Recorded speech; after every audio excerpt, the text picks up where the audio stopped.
كنا اتكلمنا في فيديو قبل كده عن الكونستراكشن اوف كيبل اللي هي مكونات الكابلات، وقلنا ان الكابلات بتتكون من عدد من اللايرز بيتراوح عددها ما بين 2 إلى 9 لاير، فأقل كابل بيتكون على الأقل من طبقتين وهما الكوندكتور اللي هو الموصل والانزوليشن اللي هو العزل، وده بيكون في كابلات الجهد المنخفض.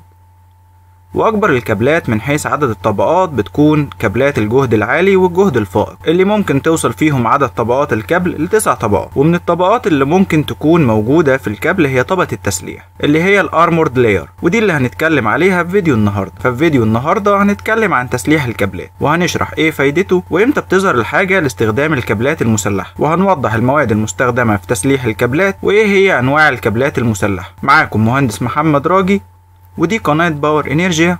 يلا بينا نبدأ الفيديو.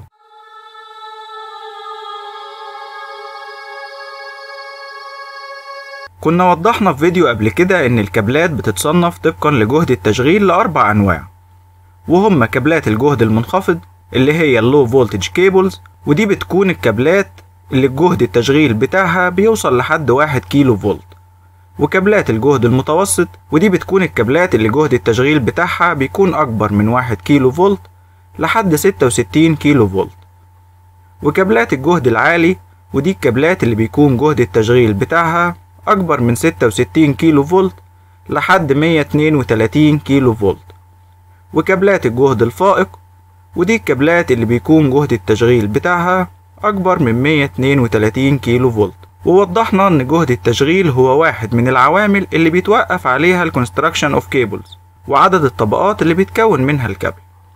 فلو انت ما شفتش الفيديو ده هتلاقيني سايب لك اللينك بتاعه في الديسكريبشن بوكس تحت الفيديو، وهتلاقيه ظاهر فوق عندك دلوقتي. فاول حاجة هنتكلم عنها هي ايه اهمية طبقة التسليح.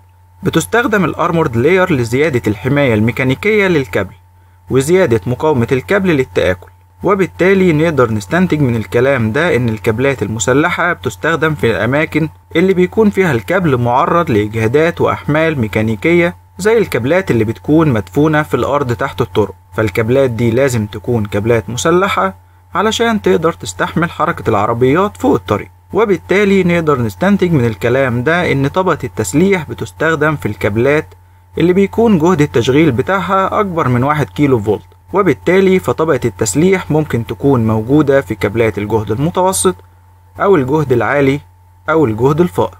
طب ده بالنسبة لإيه هي فايدة طبقة التسليح في الكابل، وإمتى بنستخدم الكابلات المسلحة؟ طب إيه هي أنواع تسليح الكابلات؟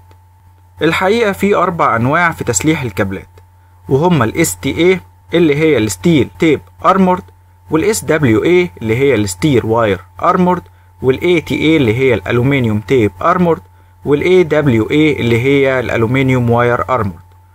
طب كل واحدة منهم عبارة عن إيه وإيه الفرق ما بينهم؟ هو ده اللي إحنا هنشرحه دلوقتي.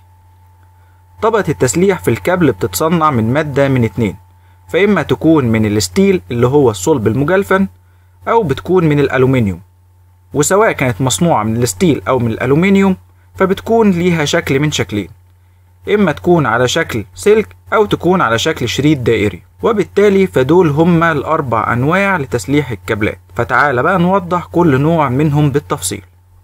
أول نوع في تسليح الكابلات هو ال STA، وهي اختصار لكلمة ستيل تيب أرمورد، والنوع ده بيكون تسليح الكابل فيه عبارة عن شريط دائري من الصلب المجلفن، والنوع ده أقل مرونة من ال SWA ولكنه بيتحمل ضغوط ميكانيكية أكبر، وبالتالي فال STA مناسب أكتر في حالة دفن الكابلات تحت الأرض. أما النوع التاني في تسليح الكابلات فهو ال SWA، وهي اختصار لكلمة ستيل واير أرمورد، والنوع ده بيكون تسليح الكابل فيه عبارة عن سلك من الصلب المجلفن، والنوع ده بيتميز بمرونة أكبر من ال STA ولكنه بيتحمل ضغوط ميكانيكية أقل، وبالتالي فالنوع ده بيستخدم في حالة الكابلات اللي فوق الأرض. أما النوع الثالث من تسليح الكابلات فهو ATA، وهي اختصار لكلمة ألومنيوم تيب أرمورد، والنوع ده بيكون تسليح الكابل فيه عبارة عن شريط دائري من الألومنيوم. أما النوع الرابع والأخير في تسليح الكابلات فهو ال AWA، وهي اختصار لكلمة ألومنيوم واير أرمورد، والنوع ده بيكون تسليح الكابل فيه عبارة عن سلك من الألومنيوم. ودول هما ال4 أنواع المستخدمين في تسليح الكابلات. وزي ما وضحنا فتسليح الكابلات ممكن يكون إما من الصلب المجلفن أو من الألومنيوم، وممكن يكون على شكلين، إما يكون على شكل شريط دائري أو سلك. وبكده يبقى احنا شرحنا ايه هي الكابلات المسلحة وايه هي فايدتها وامتى بنستخدمها، وشرحنا كمان ايه هي انواع تسليح الكابلات والمواد المستخدمة فيها واشكالها.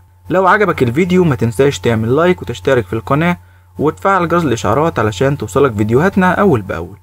ولو عندك اي معلومة حابب انك تضيفها او اي سؤال تقدر تسيبه لنا في الكومنتات. شكرا والسلام عليكم ورحمة الله وبركاته.